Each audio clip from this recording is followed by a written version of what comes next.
আমার কাছে দূরে দেশের বিদেশে ছড়িয়ে থাকা সকল শ্রোতা বন্ধুকে অনেক অনেক স্বাগত জানাই audio story with Moumita YouTube চ্যানেলে। এই চ্যানেলে আজ আপনাদের পড়ে শোনাব প্রফুল্ল রায়ের লেখা একটি চমৎকার ছোট গল্প। গল্পের নাম ওরা দুজন। গল্প শুরুর আগে আমার পুরনো কথাগুলি একবার সংক্ষেপে বলে নিচ্ছি। এই চ্যানেলে যারা আমার গল্প পাঠটি শুনছেন তাদের কাছে অনুরোধ, যদি আমার পাঠ এবং পরিবেশনা আপনাদের ভালো লাগে একটি লাইক করবেন এবং যদি সম্ভব হয় গল্পটিকে আপনাদের প্রিয়জনের মধ্যে শেয়ার করে দেবেন এবং অবশ্যই চ্যানেলটি সাবস্ক্রাইব করে আমার সাথে থেকে নিয়মিত শুনতে থাকার অনুরোধ রাখি। আর কথা বাড়িয়ে সময় নষ্ট করব না, শুরু করছি আজকের গল্প ওরা দুজন।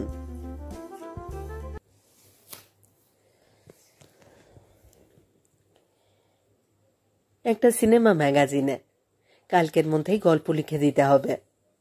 দিচ্ছি দেব করে সম্পাদককে অনেকদিন ঘুরিয়েছেন দেবকুমার, এখন আর না দিলেই নয়। গল্পটা আগাগোড়া ভাবাই আছে। দুপুরবেলা খাওয়া দাওয়ার পর প্যাড আর কলম নিয়ে বসেও গেছেন দেবকুমার।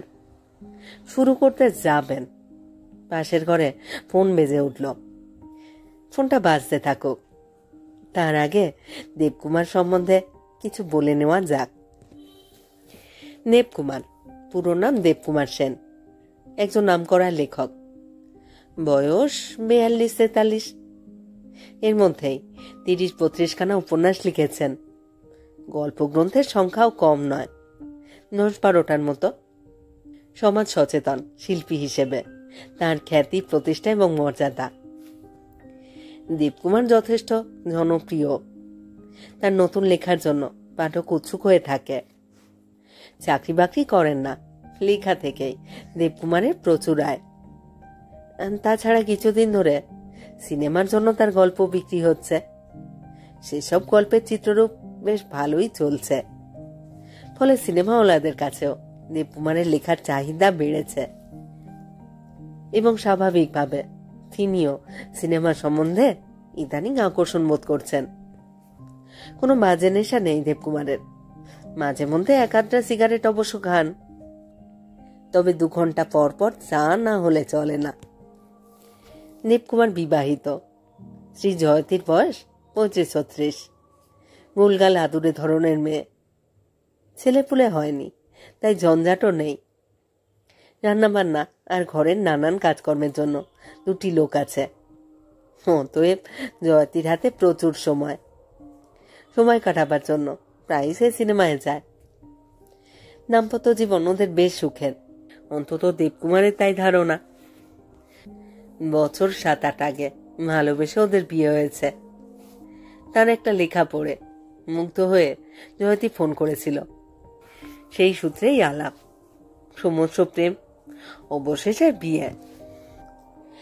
দেবকুমার মনে করেন তাদের বিবাহপূর্ব ভালোবাসা এখনো অটুট আছে। প্রায় স্ত্রীকে বলেন, আমার মতো একনিষ্ঠ স্বামী তুমি আর একটিও দেখতে পাবে না, তুমি ছাড়া অন্য কোনো মেয়ের দিকে আমি তাকাই না পর্যন্ত। শুনে সুন্দর গ্রীবাভঙ্গি করে জয়তী, চোখ কুঁচকে ঠোঁট টিপে বলে, তাই নাকি? সবে তো 42 পার হলো, ফাঁদে পড়বার মতো এখনো যথেষ্ট সময় আছে। জয়তীর গালে আলতো করে টোকা দিয়ে দেবকুমার বলেন, আমাকে আটকাবার মতো ফাঁদ এখনো তৈরি হয়নি। তোমা বই আর কিছু জানি নে সখী। জয়তী হেসে হেসে বলে, দেখা যাক। এইবার পাশের ঘরের ফোনটার দিকে মনোযোগ দেওয়া যেতে পারে। সেটা বেজেই যাচ্ছে। জয়তী বাড়ি নেই যে ফোনটা ধরবে। খেয়ে দে পাড়ার এক গাধা মেয়ে জুটিয়ে সে সিনেমা না কোথায় যেন গিয়েছে। লেখায় বাধা পড়ায় দেবকুমার বিরক্ত, তবু উঠতে হলো। পাশের ঘরে এসে ফোনটা তুলে বললেন, হ্যালো। উধার থেকে একটি মেয়ে গলা ভেসে এলো, হ্যালো, এটা কি দেবকুমার সেনের বাড়ি? দেবকুমার বললেন, হ্যাঁ, কি দরকার বলুন। মেয়ে নাকি মহিলা কে জানে, কণ্ঠস্বর শুনে তো বয়স বুঝবার উপায় নেই। জানালো সে দেবকুমারের সঙ্গে কথা বলতে চায়। দেবকুমার বললেন, হ্যালো, আমি দেবকুমার। মেয়েটি এবার উচ্ছ্বসিত হয়ে উঠল। আপনি? কি সৌভাগ্য! আমার নাম মনিকা, আমি আপনার একজন ভক্ত পাঠিকা। প্রথমে লক্ষ্য করেননি দেবকুমার, এবার মনে হলো মহিলার স্বরটা ধরা ধরা, হয়তো গলায় ঠান্ডা ঠান্ডা লেগেছে। যাই হোক, দেবকুমারের খুব ভালো লাগলো। প্রায় তিনি পাঠক পাঠিকাদের চিঠি পান, কচিত কখনো দু একজন তাকে ফোনও করে। তবে জয়তী ছাড়া আর কোনো মেয়ে তাকে ফোন করেছে কিনা মনে করতে পারলেন না। দেবকুমার আগ্রহের সুরে বললেন, ভক্ত টক্ত বললে বিব্রত হব। আমার লেখা আপনার ভালো লাগে জেনে খুব আনন্দ হলো। দেবকুমারের কোন কোন ছোট গল্প এবং উপন্যাস পড়ে মুগ্ধ হয়েছে মনিকা তার একটা লম্বা তালিকা দিল মনিকা। আপনি যে এত যত্ন করে আমার লেখা পড়েছেন সেজন্য ধন্যবাদ। মনিকা একটু চুপ করে থেকে বলল, আচ্ছা, আপনি যদি রাগ না করেন এবার একটা কথা বলবো। দেবকুমার বললেন, রাগ করবো কেন, আপনি বলুন না। মনিকা বলল, জানেন, আপনার আগের লেখা আমাকে যেভাবে নাড়া দিত, এখনকার লেখাগুলো কিন্তু সেভাবে ধাক্কা দেয় না। 2 বছর ধরে আপনি কিন্তু ভীষণ ফাঁকি দিচ্ছেন। দেবকুমারের মনে পড়ে গেল একটু আগে মনিকা তার যেসব লেখার কথা বলছিল সেই তালিকায় এখনকার কোনো গল্প উপন্যাসের নাম ছিল না। নিমুড়ের মতো তিনি বললেন, ফাঁকি দিচ্ছি? মনিকা বলল, হ্যাঁ, আমার তো তাই মনে হয়। আগে আপনার লেখায় সামাজিক সমস্যা দেখা যেত, আজকের জীবনের নানা রকম জটিলতা লক্ষ্য করতাম, কিন্তু আপনার গল্প সিনেমা টিনেমা হবার পর সেসব কিছুই দেখা যাচ্ছে না। চিত্রজগতের নামকরা নায়ক নায়িকাদের নাম করে সে বলল, আজকাল আপনি ওদের মুখ ভেবে গল্প লেখেন, যেমন যেমন চরিত্র ওদের মানায় তেমন তেমন করে চরিত্র তৈরি করে দেন। দেবকুমার চমকে উঠলেন, ভিতরে ভিতরে খানিকটা অসন্তুষ্ট। নীরস গলায় বললেন, আপনি কিন্তু ভুল করছেন, আমার এখনকার লেখাগুলো হয়তো ভালো করে পড়েননি। মনিকা হেসে ফেলল, বলেছিলেন কিন্তু রাগ করবেন না, এখন কিন্তু করছেন। আপনার লেখা আমি যত্ন করেই পড়ি। সে যাক, আমার একান্ত অনুরোধ, আপনি আবার আগের মতো করে লিখুন। সিনেমার জন্য ছক্কাটা গল্প না, আপনার লেখায় জীবনের ছবি ফুটো। আচ্ছা বেশ, নমস্কার, রাখি। টেলিফোনটা নামিয়ে অনেকক্ষণ দাঁড়িয়ে থাকলেন দেবকুমার। মনিকা যা যা বলল তা কি ঠিক? আজকাল ফিল্ম স্টারদের চেহারা ভেবেই কি তিনি লিখছেন? আচমকা মনে পড়ল 2-1 পত্রপত্রিকাতেও তার সম্বন্ধে এইরকম কি সব লিখেছে। খবর পেয়েছেন তরুণ লেখকরা তার সাম্প্রতিক লেখাগুলো পড়ে নাকি খুশি নয়। তবে এখনো পর্যন্ত কোনো পাঠক পাঠিকা মনিকার মতো এরকম সরাসরি অভিযোগ করেনি। কিন্তু সত্যি সত্যি যদি তার লেখা চরিত্রগুলোর সঙ্গে চিত্র তারকাদের মিল খুঁজে পাওয়া যায়, দেবকুমার কি করতে পারেন? যুক্তিটা নিজের কাছে খুব জোরালো মনে হলো না। লেখক হিসাবে তিনি কি ফুরিয়ে যাচ্ছেন? একটা ঘুণ পোকা তার বুকের ভিতরে কুরকুর করে শিরা কাটতে লাগলো। 15 বাদে আবার ফোন করলো মনিকা। সে বলল, সেদিন আপনাকে কি সব বলেছি, আমার জ্যেষ্ঠতা ক্ষমা করবেন। মনিকা স্বর আজও ধরা, হয়তো গলার কোনো দোষ আছে, এতদিন ঠান্ডা লেগে থাকবার কথা নয়। দেবকুমার বললেন, না না, জ্যেষ্ঠতা কিছুই করেননি, আমার লেখা পড়ে আপনার যা মনে হয়েছে তাই বলেছেন। ভালো মন্দ মন্তব্য করবার অধিকার পাঠক পাঠিকার নিশ্চয়ই আছে। মনিকা এবার বলল, একটা কথা বলতে চাই। দেবকুমার বললেন, হ্যাঁ হ্যাঁ নিশ্চয়ই। মনিকা বলল, এটা তো জানুয়ারি মাস, আশা করি এখন থেকেই বৈশাখ সংখ্যাগুলোর জন্য লেখা শুরু করে দিয়েছেন। আপনার মতো জনপ্রিয় লেখককে প্রচুর তো লিখতে হয়। দেবকুমার বললেন, না শুরু করিনি, তবে করব ভাবছি। মনিকা বলল, জানেন আমার ইচ্ছা, একটা অন্তত চমকে দেওয়ার মতো লেখা লিখুন। দেবকুমার বললেন, আচ্ছা আপনার কথা আমার মনে থাকবে।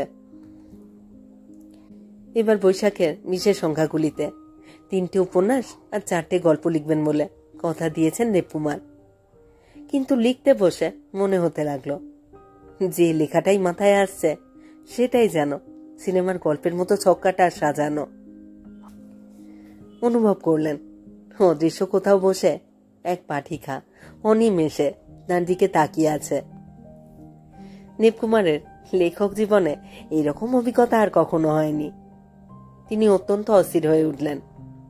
জানুয়ারি মাস গেল, ফেব্রুয়ারিও গেল, কিন্তু কাগজে একটি আঁচড়ও কাটতে পারলেন না দেবকুমার।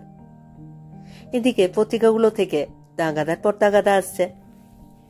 শেষ পর্যন্ত মার্চের মাঝামাঝি একটি মাত্র ছোট উপন্যাসই লিখতে পারলেন তিনি। লেখাটা বেরোবার সঙ্গে সঙ্গে হইচই পড়ে গেল।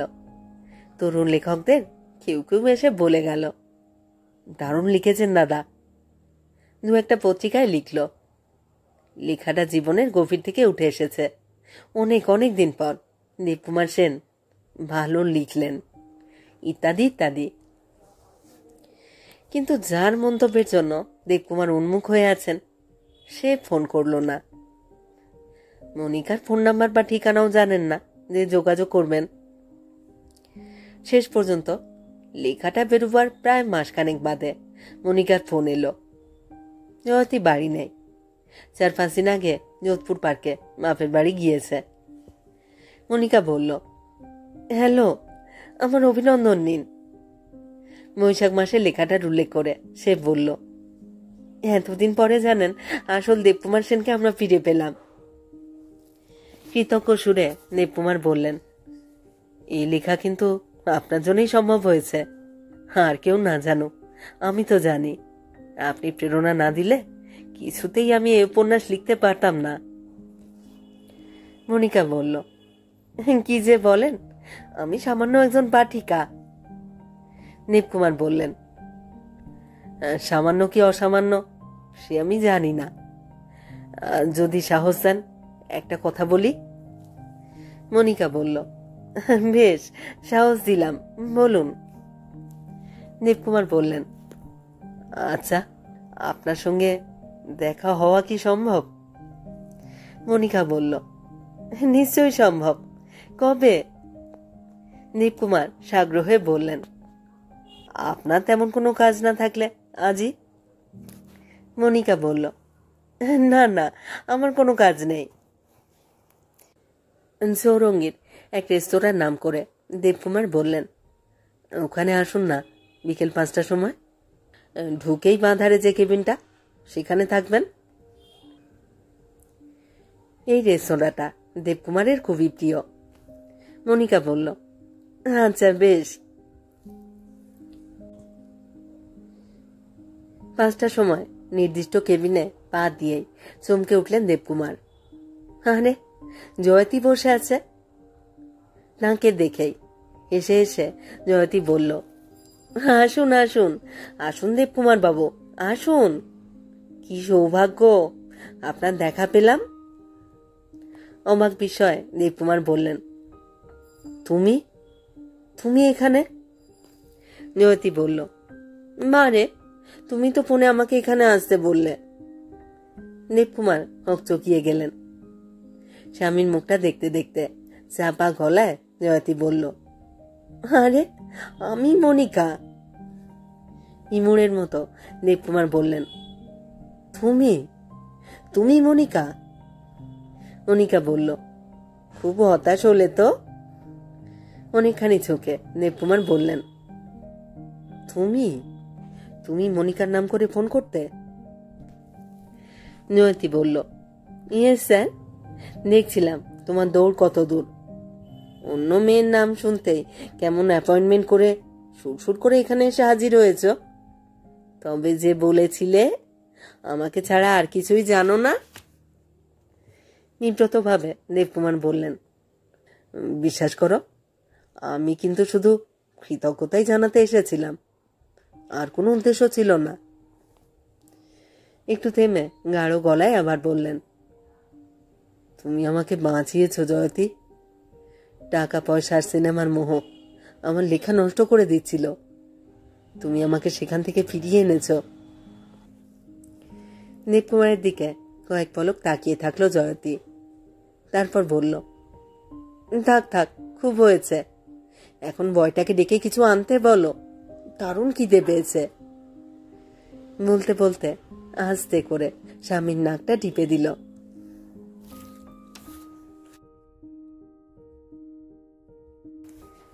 শেষ হলো আজকের গল্প, প্রফুল্ল রায়ের লেখা গল্প ওরা দুজন। কেমন লাগলো আজকের গল্পটি? কেমন লাগছে আমার পাঠ এবং পরিবেশনা? আপনারা যারা শুনছেন তাদের কাছে অনুরোধ, আপনারা আপনাদের মতামত আমাকে কমেন্ট বক্সে লিখে জানান। আপনাদের মতামত পেলে আমার অত্যন্ত ভালো লাগবে। আপনাদের মতামতের অপেক্ষায় রইলাম। সবাই খুব ভালো থাকুন, সাথে থাকুন। ফিরে আসছি খুব শীঘ্র নতুন গল্প নিয়ে।